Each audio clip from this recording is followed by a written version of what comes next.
ধোনি, বিরাট আর রোহিতের মতো ক্যাপ্টেন, সাথে রাহুল দ্রাবিড়ের মতো কোচ মিলে আমার ছেলের ক্রিকেট ক্যারিয়ার থেকে 10 বছর নষ্ট করে দিয়েছে, এমন বিস্ফোরক দাবিটা করেছেন ভারতীয় ব্যাটার সঞ্জু স্যামসনের বাবা। আর অন্যদিকে ব্যাট হাতে সেই উপেক্ষারই জবাবই যেন দিচ্ছেন সঞ্জু। টি-20তে বাংলাদেশের বিপক্ষে সেঞ্চুরির পর আবারও সেঞ্চুরি পেয়েছেন সাউথ আফ্রিকার বিপক্ষে একই ফরম্যাটে।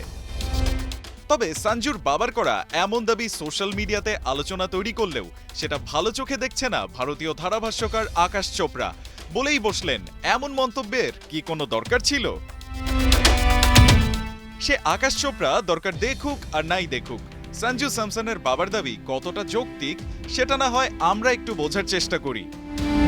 টি-20তে ভারতীয় দলে সঞ্জুর অভিষেক হয়েছিল 2015 সালে, অথচ সেই সঞ্জু ম্যাচ খেলেছেন মোটে 36টি, তাতে 24.17 গড়ে রান করেছেন 701, আর স্ট্রাইক রেট 150.43। আছে দুটো সেঞ্চুরি যা পেয়েছেন এ বছরেই।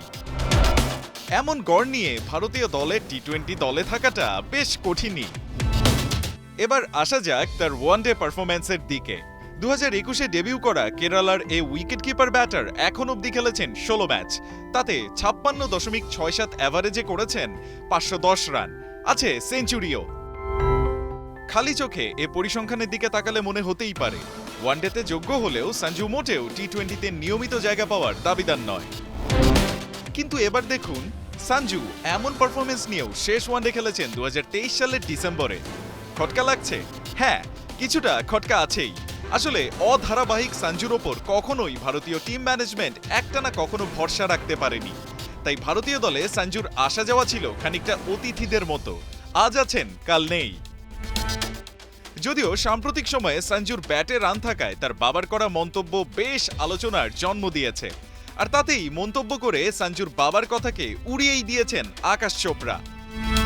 আমি নিজে বাবা হওয়ায় বুঝতে পারছি বাবারা পক্ষপাতী হন। সন্তানরা আমাদের সবচেয়ে কাছের, তাই তাদের ভুল ত্রুটি আমাদের চোখে পড়ে না। সাথে আকাশ টেনে এনেছেন যুবরাজ সিং এর বাবার ঘটনাটাকে, যেখানে ধোনিকে নিয়ে করা তার মন্তব্য যুবরাজকে ফেলে দিয়েছিল কন্ট্রোভার্সিতে।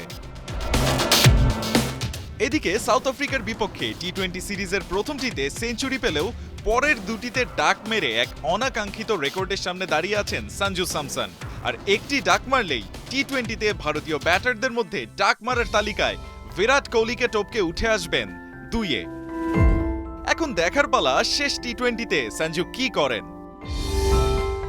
রায়ান আহমেদ, 71।